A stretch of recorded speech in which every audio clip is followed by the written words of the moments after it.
Assalamualaikum warahmatullahi wabarakatuh. Alhamdulillah wassalatu wassalamu ala Rasulillah wa ala alihi washabihi wa man wala. Karena Bapak sekalian, karena Allah Subhanahu wa taala, kita hari ini melanjutkan kajian kitab masih di babul jihad, tentang jihad ya.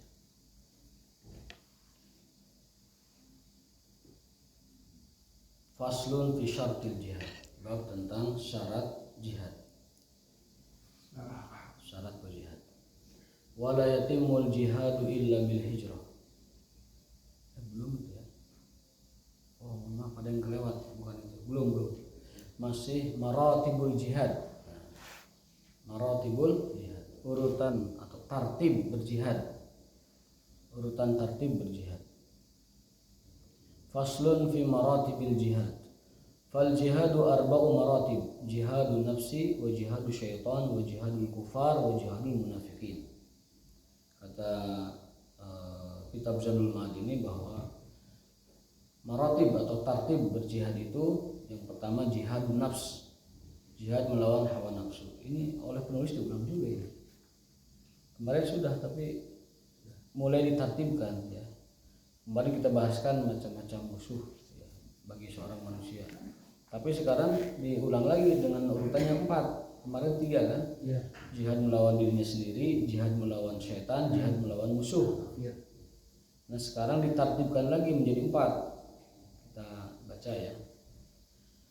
Jihad memiliki 4 urutan atau 4 tartib, arba'u maratib. Yang pertama jihadun nafs, jihad melawan hawa nafsunya sendiri.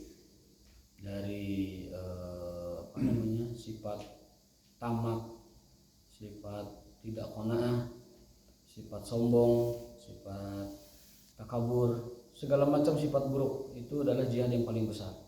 Disebut dengan jihadun nafsi, jihad melawan diri sendiri. Yang kedua jihadu syaitan, itu jihad melawan syaitan. Yang ketiga jihadul kufar, jihad melawan orang kafir. Yang terakhir jihadul munafikin, jihad melawan orang munafikin. Nah masing-masing musuh kita ini ada cara melawannya sendiri-sendiri. Fa jihadun nafsi arba'u maratib. Nah dari masing-masing jihad itu, jihad diri sendiri, jihad syaitan melawan syaitan, jihad melawan kufar, jihad melawan munafikin, masing-masing punya taktik juga. Fa jihadun nafsi, adapun jihad melawan diri sendiri, dia juga memiliki 4 tingkatan. Yang pertama, ini jihad melawan diri sendiri. Yang pertama, urutannya an yujahidaha ala ta'allumil huda. Seseorang mesti berjihad untuk ta'allumil huda, menuntut ilmu. Seseorang mesti berjihad untuk menuntut ilmu. Itu namanya jihad ala ta'allum. Jihad ala ilmi, jihad untuk melawan kebodohannya. Jihad pertama adalah jihad melawan kebodohan. Karena rusaknya agama seseorang itu bodohnya dia terhadap ilmu agama. Tidak mengerti ilmu agama, tidak paham tartib, fardu, sunnah, nggak ngerti dia. Itu adalah jihad yang pertama, jihad melawan kebodohan dirinya sendiri.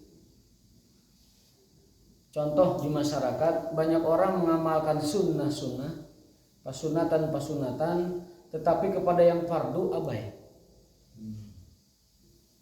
Kepada yang fardu abai. Rajin mengamalkan yang sunnah, tetapi yang fardu tidak ditunaikan.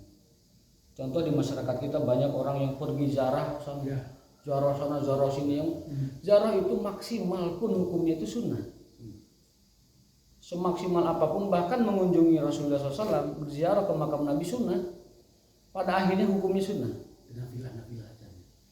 Tidak sampai kepada muakkad atau tidak sampai kepada wajib. Artinya kalau kita tidak menziarahi beliau, tidak ada ancaman dosanya.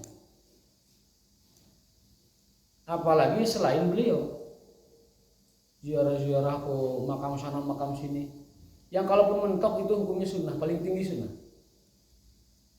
Yang dimaksud sunnah adalah kalaupun tidak ada ancaman dosanya. Kan wajib dengan sunnah itu bedanya, kalau wajib tidak dilaksanakan ada ancaman dosanya. Tapi kalau sunnah tidak dilaksanakan tidak ada ancaman dosanya. Tetapi kadang orang salah tartib, mendahulukan yang pas sunatan, yang sunnah, sementara yang wajib tidak ditunaikan.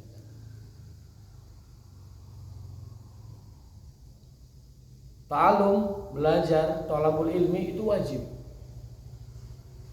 Tetapi kadang orang lebih memperhatikan yang sunnah daripada yang wajib. Lebih menyibukkan diri dengan tadi aktivitas ziarah kesana kemari. Tetapi aktivitas memperdalam ilmu agama yang fardu tidak. Belajar kepada ulama, mempelajari ilmu fardu jarang. Mengaji ilmu sholat, mengaji ilmu puasa, mengaji ilmu zakat jarang. Tapi yang sunnah-sunnah sergut. Nah, itu yang dimaksud dengan salah tartib itu. Salah tartib. Sehingga dengan salah tartib apa efeknya? Ya cilaka dalam memahami agama. Ada orang yang memprioritaskan sedekah, tapi yang fardu sholatnya diabaikan, tidak dipelajari lebih dalam ilmunya. Nah itu salah tartib juga. Habis-habisan sedekah, sholat nggak diperhatikan, salah tartib.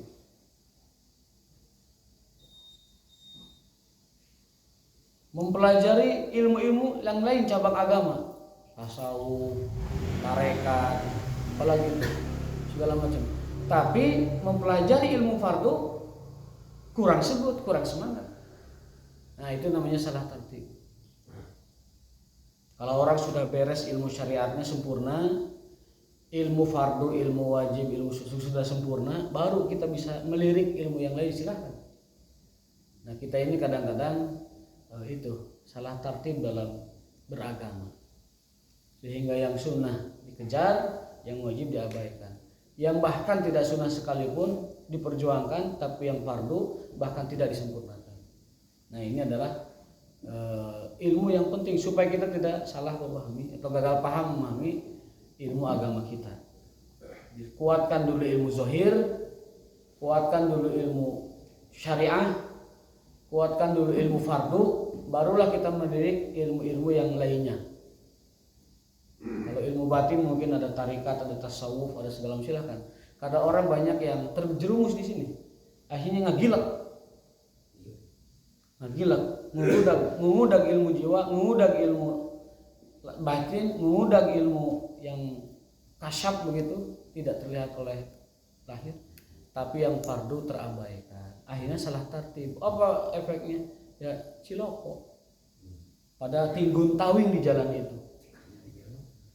Tinggun tawing. Akhirnya lari kepada aqidatul khuluj, al-halaj. Aqidatul khulul, lari kepada wahdatul wujud, menunggaling kaula Gusti, atau khulul, senyawa Allah dengan makhluknya. Itu karena dia mempelajari ilmu batin, tidak dipondasi dengan ilmu zahir yang cukup, kepleset. Kata Imam Syafi'i, kalau orang belajar tasawuf tidak dipadu dengan syariat, ketahuilah pagi dia masih benar, sore dia gelo. Sore jadi gelo. Kata Imam Syafi'i, bukan kata saya. Kalau orang belajar tasawuf tanpa syariat, itu pagi dia masih benar, sore gelo. Nah, tartib ini. Ini fungsinya kita belajar ilmu tartib. Dan ilmu tartib itu hanya diperoleh dengan cara kita tartib belajar agama. Hadisna Bukhari pondasian, tafsir minimal Ibnu Katsir pondasian, akidah minimal pondasikan dengan kitab Al-Iman, atau kalau yang umum ada Aqidatul Awam, pondasikan dulu. Nah baru pondasinya beres, itu dalam bidang keilmuan. Kita kembali ke masalah keagamaan, beribadah. Jadi banyak orang yang tartibnya itu tidak tepat, ngudag-ngudag pas sunatan, tetapi yang fardu-fardu diabaikan. Ngudag-ngudag aktivitas kesana kemari, berkorban uang, berkorban waktu, berkorban tenaga, tapi yang fardu yaitu thalabul ilmi itu semangat. Nah itu salah tartib. Mudah-mudahan Allah berikan kita taufik supaya tidak salah dalam memilih tartib-tartib seperti ini, supaya beragamanya itu benar. Dan Kita sekarang sedang thalabul ilmi itu ada pada posisi sedang mempelajari ilmu fardu. Kita yang kita lakukan sekarang, kita sedang ada di situasi mempelajari ilmu fardu, ilmu zahir, ilmu syariat dulu. Setelah ini beres dan entah kapan beresnya, baru silahkan perdalam ilmu yang lain. Namun saya pesan kalau ilmu zahirnya belum sempurna, ilmu syariatnya belum cukup, sebaiknya tidak menoleh dulu kepada ilmu-ilmu yang sifatnya cabang atau sifatnya pasunatan atau kelengkapan atau pamantes dan lain sebagainya.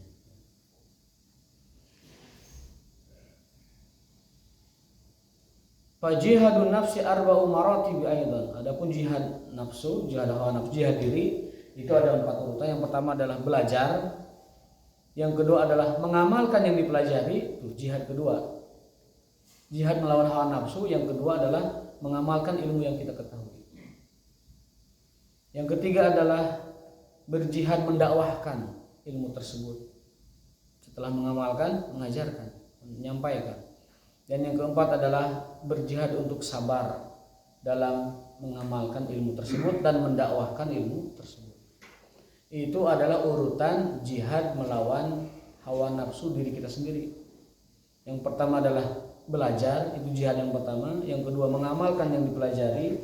Yang ketiga mendakwahkan yang kita ketahui. Yang keempat bersabar untuk senantiasa di dalam mengamalkan dan mendakwahkan ilmu yang kita ketahui.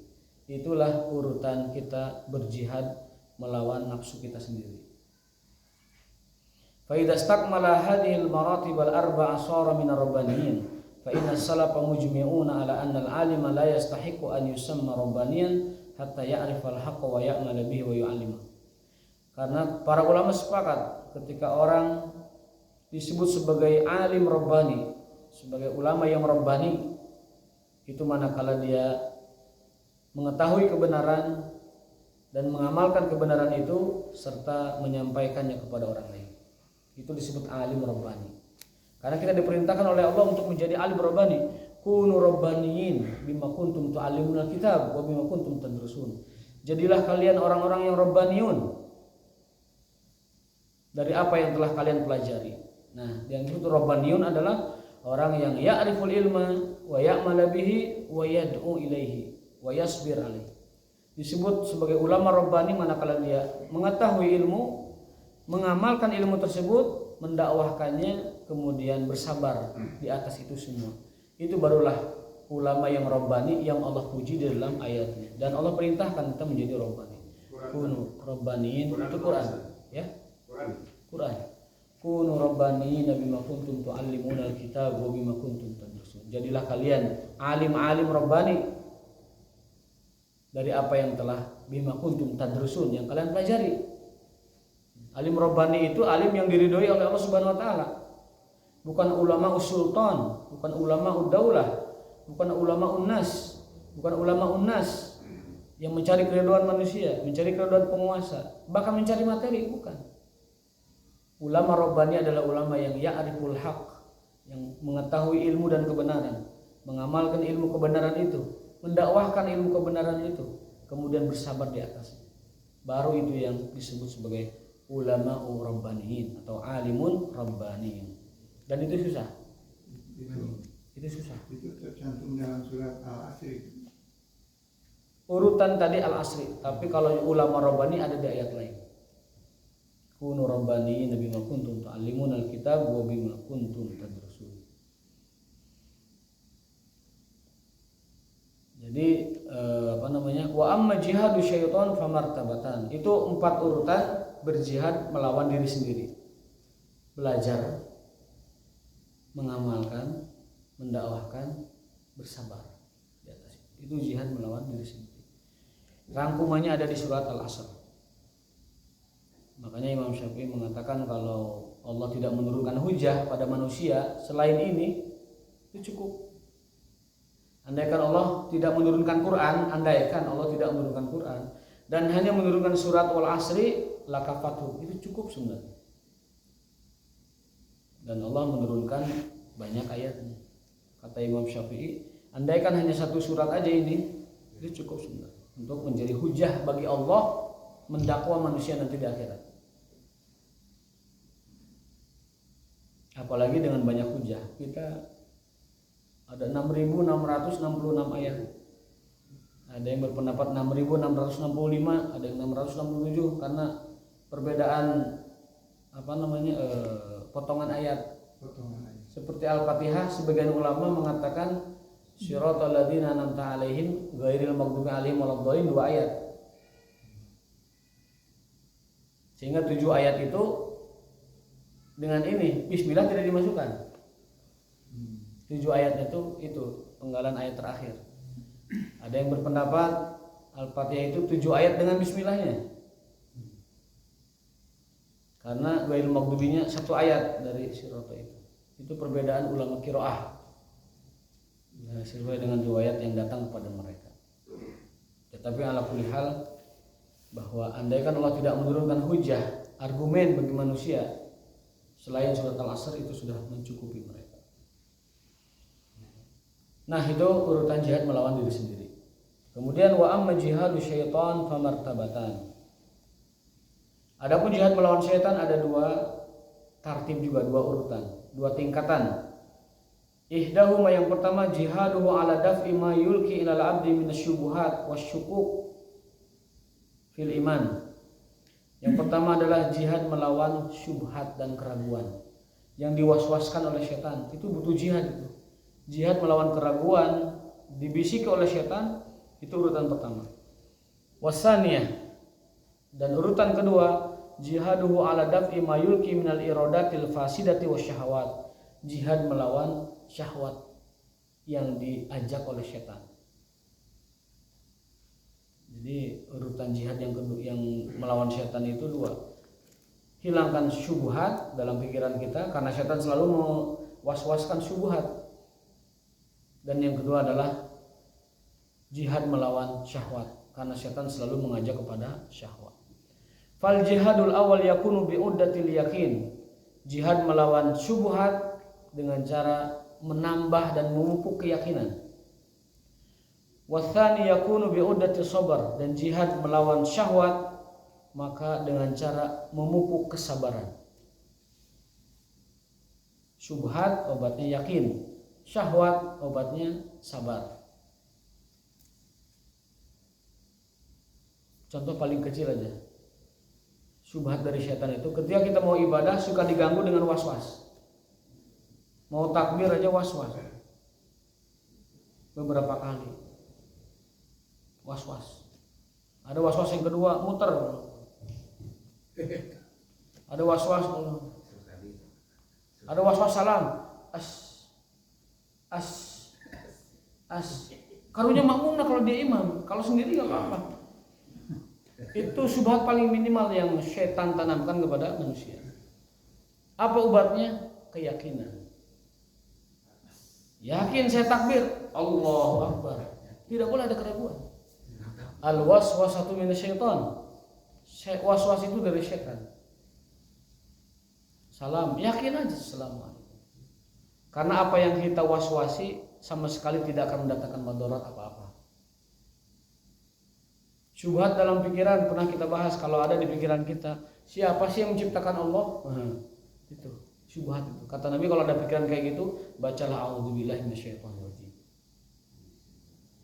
Kalau ada seperti itu. Ada lagi, Tuhan itu Maha Kuasa. Kuasakah Dia menciptakan makhluk sebesar dirinya? Pokoknya syubhat pikiran itu dari setan awalnya. Lawan dengan keyakinan. Mau syubhat dalam ibadah seperti tadi, sholat, wudu juga syubhat, buang hajat juga syubhat, toharoh juga syubhat, paling banyak itu. Lawan dengan keyakinan.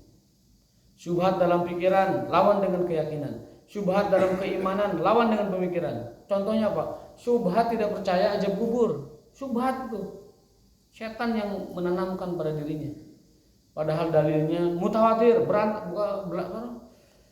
belatak, berserakan dalil tentang azab kubur. Bahkan setiap sholat disuruh dibaca akhir itu. Ini syubhat, harus diobati dengan keyakinan. Kalau enggak dia akan terus dalam syubhatnya dan menjerumuskan dia dalam kebinasaan. Yakin. Syubhat dalam muamalah, syubhat dalam Ibadah, syubhat dalam akidah, syubhat dalam segala macam, lawan dengan keyakinan.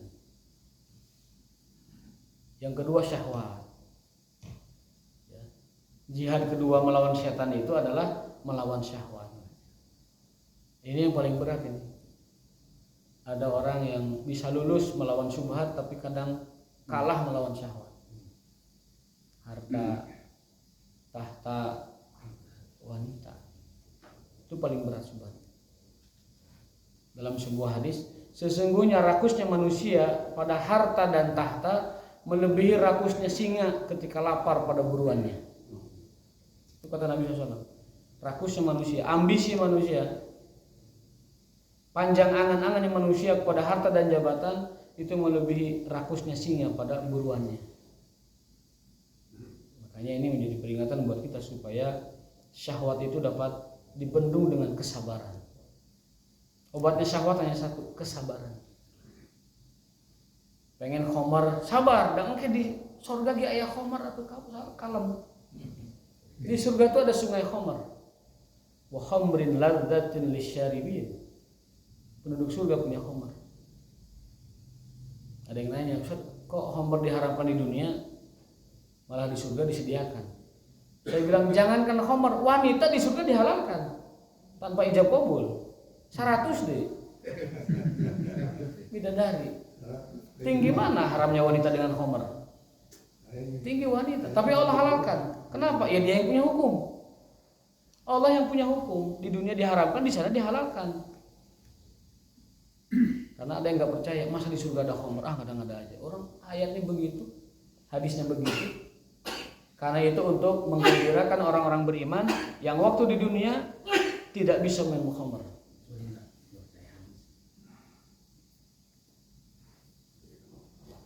Ad-dunya jannatul kufar. Dunia adalah surganya orang-orang kafir. Wasijnul mu'minin, dan penjaranya orang-orang beriman. Surga itu penjara orang beriman. Mau dugem, aduh ada maksiat, sabar. Penjara kan? Mau khamar, aduh sabar.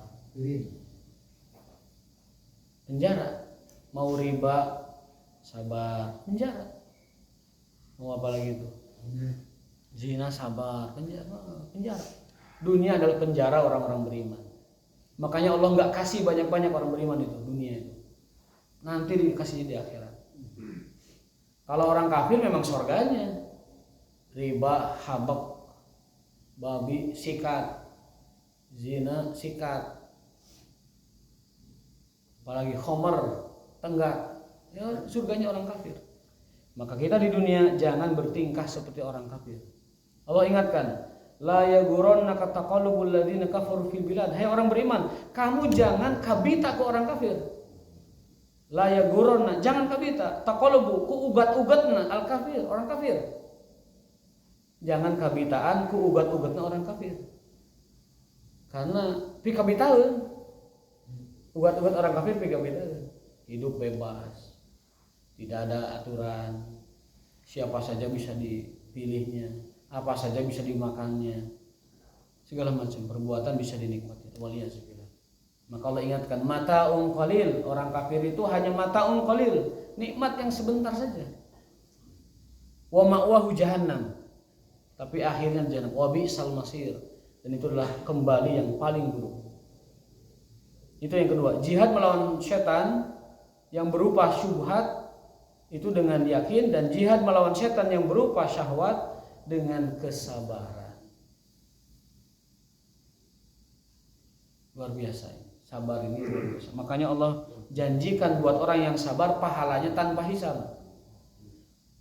Dalam ayat innama yuwaffas sabiruna ajrahum bighairi hisab. Sesungguhnya kami berikan pahala orang sabar tanpa batasan, tanpa hisab. Tanpa hitung-hitungan. Pahala orang sabar tanpa dihitung-hitung. Di dalam ayat hanya orang sabar yang pahalanya enggak dihitung-hitung. Ya karena besar. Pahala orang sabar itu besar sekali. Sampai Allah mengatakan innama yuwaffas sabirun ajrahum bighairi hisab, tanpa batasan. Ibadah-ibadah lain pahalanya berbatas, tapi sabar tidak berbatas. Sabar pakai jenggot diolok-olok, oh itu pahalanya tanpa hisab itu. Ya.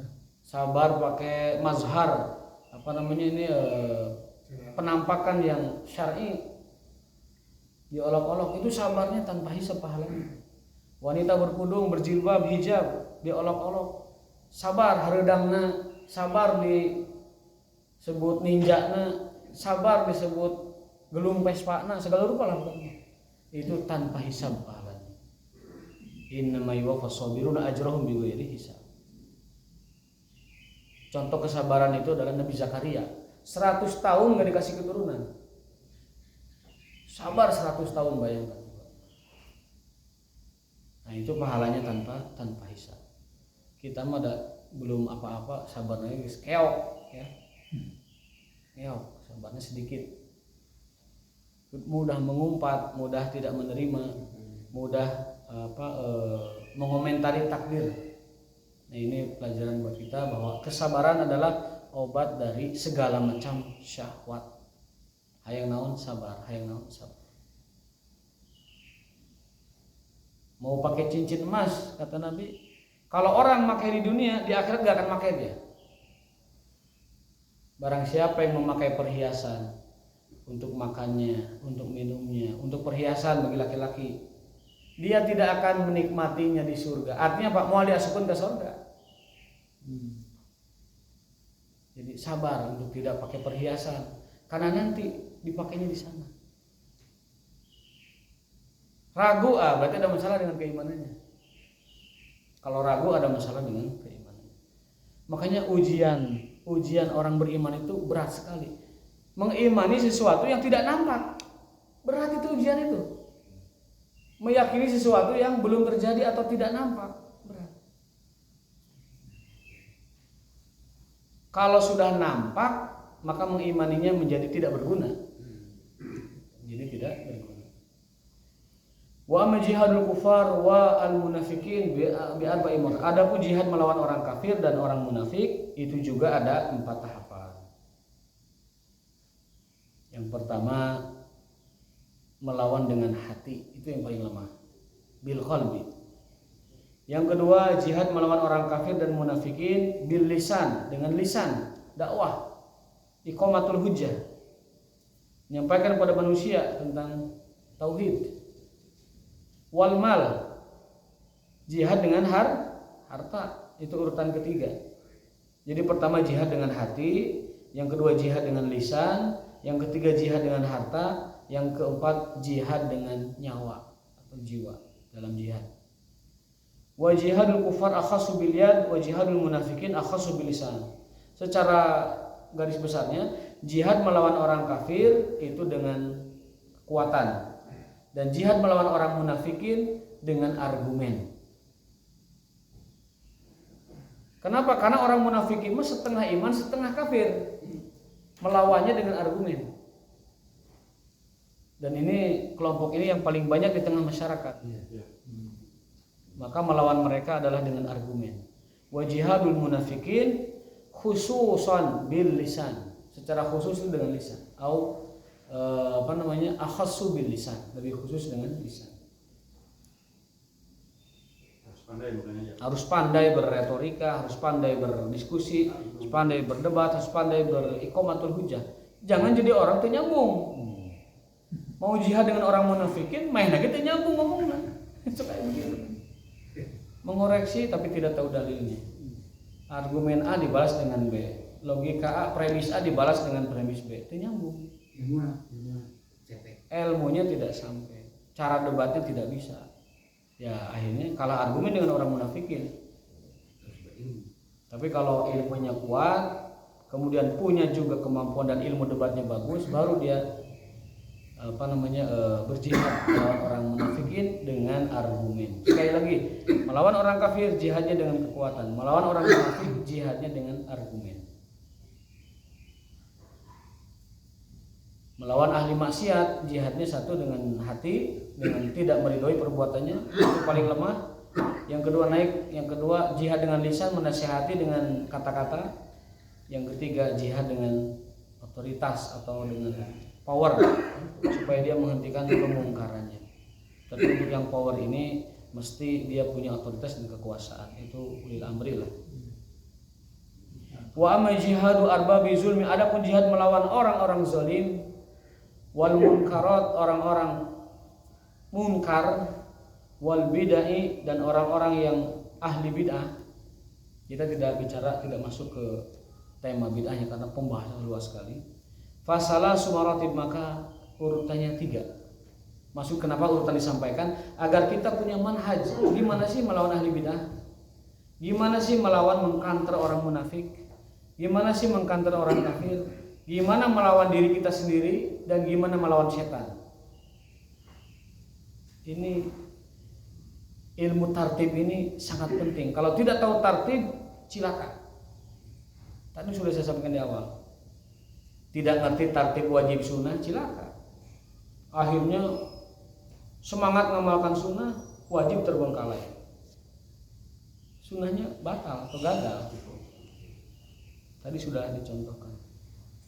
Pergi ke sana kemari ziarah, tapi kewajiban thalabul ilmi diabaikan. Itu salah tartib dan bisa cilaka.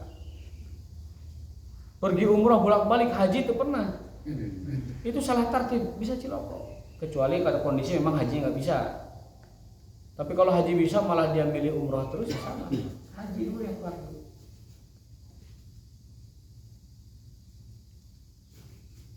Bil yad idza qadar. Ya, melawan orang zalim itu bil yad idza qadar, dengan kekuatan kalau mampu. Kalau tidak mampu, bersabar. Karena kalau tidak mampu lalu dia lantas melawan, akan binasa. Melawan orang zalim tanpa kekuatan dan tidak mampu, memaksa, hancur. Maka jangan melawan kezaliman dengan kekuatan kalau tidak qadarah, tidak punya kemampuan. Fa in ajaza intaqala ila lisan. Melawan preman pasar, kalau kita punya otoritas, sikat pakai otoritas. Melawan tukang pungli, kita punya otoritas, minimal camat lah, sikat dengan posisi sebagai camatnya. Melawan geng, melawan mafia, melawan apalah kelompok-kelompok jahat di masyarakat, kita sebagai wali kota punya otoritas, sikat mereka. Fa in ajaza, kalau tidak punya kekuasaan itu, otoritas itu, intaqala il lisan, sampaikan dakwah nasihat. Jangan ulah marabo, jangan ulah pergaulan bebas, jangan ulah, sampaikan. Tapi memang kata Syekh Utsaimin, rasa takut itu uzur. Jadi kalau kita takut nahi munkar, kita punya uzur. Memang kita orang lemah. Kalau takut dipaksakan, malah kita beban mental dan kita juga bisa binasa. Maka kalau kita takut berdakwah, itu uzur, tidak apa-apa. Kalau memang takut, udah sarewe di ibadah sing loba. Doakan udah rawah sing hasil, sing mau cekil di umat. Maksudnya untuk menyadarkan umat, doakan mereka supaya selamat. Kalau memang takut, kata para ulama, takut itu uzur. Memang dia lemah.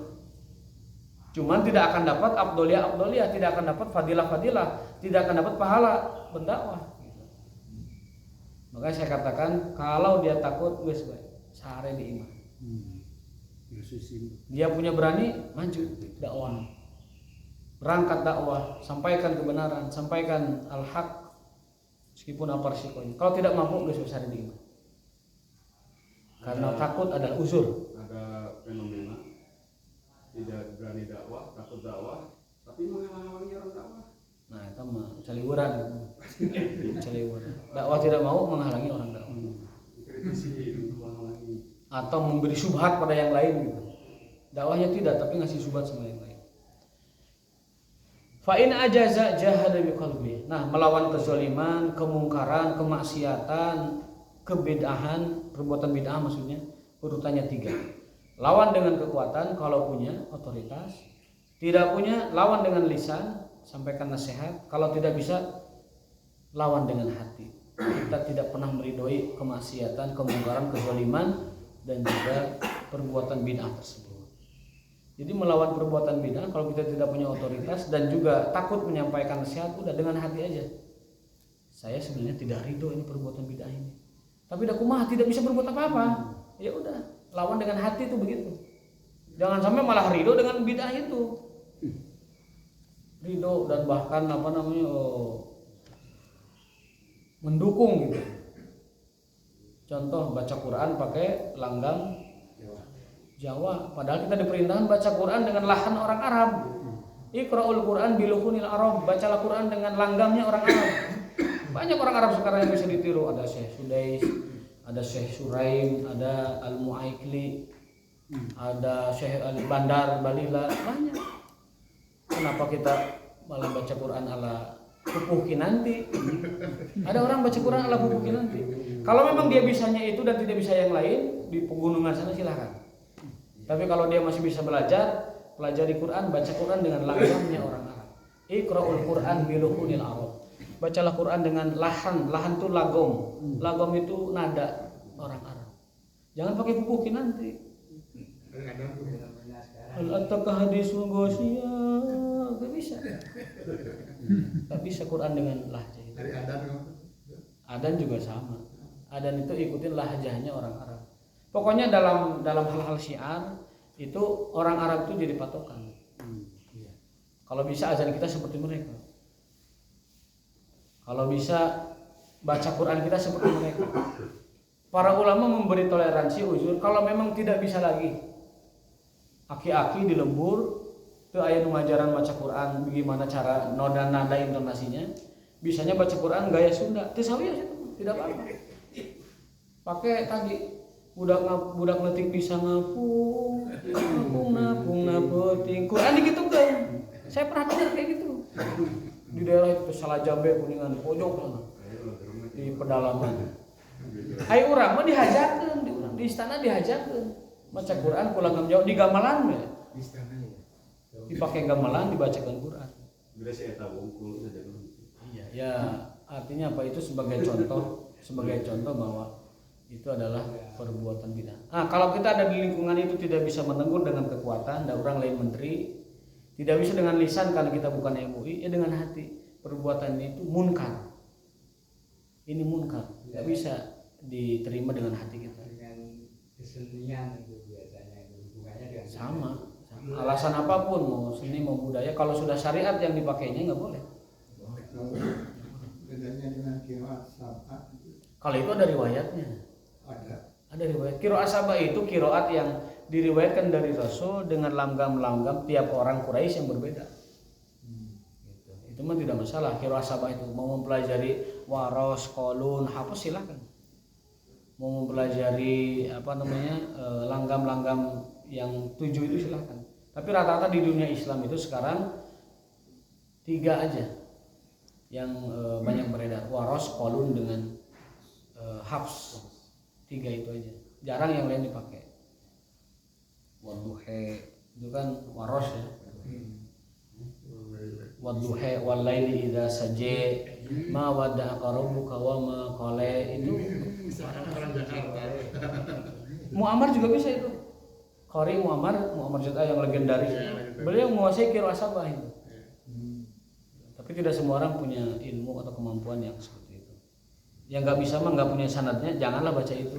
Tiba-tiba Imam Kausar, wadduhe, wah saruri itu kan. Nah, wadduhe dia aja gitu. Pasti di belakang pada ketawa. Kalau mau dikasih tahu dulu, saya mau baca riwayat qalun. Qalun itu hamzah tidak dibaca. Mu'minun. Fa'iddatum minayyamin ukhra. Innal mu'minuna wal mu'minina. Jadi hamzah tidak dibaca. Tapi umumkan dulu di sini kalau baca itu. Kalau nggak diumumkan jangan pakai itu. Itu diumumkan sujud sahwi kita yang salah kan gitu. Karena tidak diumumkan, kasih tahu dulu itunya masyarakatnya.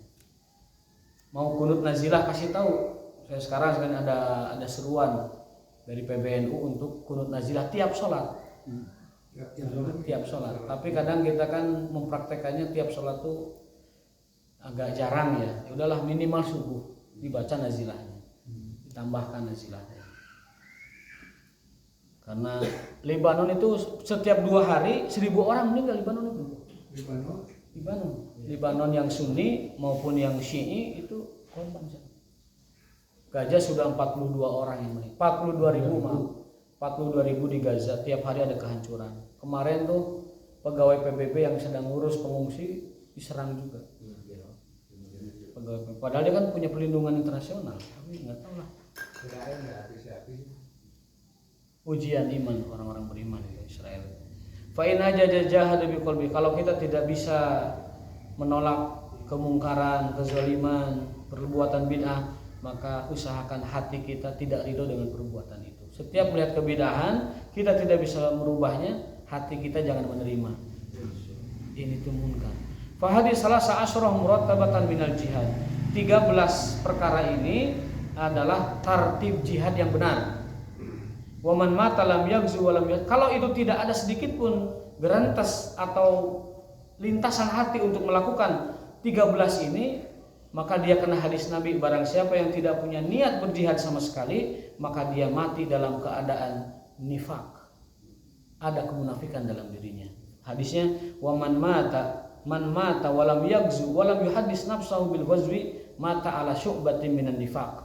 Barang siapa yang tidak punya keinginan untuk berjihad dan tidak ada dalam tahapan 13 jihad itu tadi, jihad nafsu, jihad syaitan, jihad munafikin, tidak ada sama sekali dalam dirinya gerantas atau lintasan. Walam yagzu walam yuhaddis nafsahu, tidak punya bisikan pun nggak ada gitu. Maka kata Nabi, dia mati dalam keadaan munafik.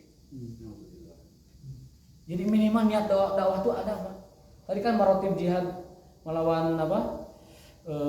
Diri sendiri kan mendakwahkan kebenaran. Minimal niat dakwah itu ada.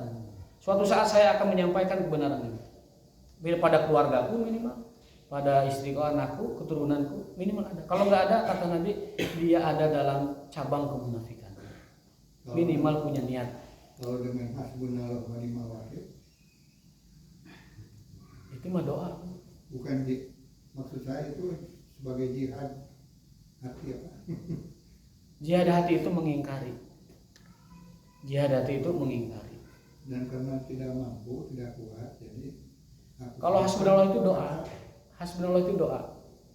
doa. Doa manakala kita tidak bisa berbuat apa-apa, itu doa. Ya mudah-mudahan doa itu adalah cermin bahwa kita tidak ridho dengan kezaliman yang ada di sekitar kita. Ya.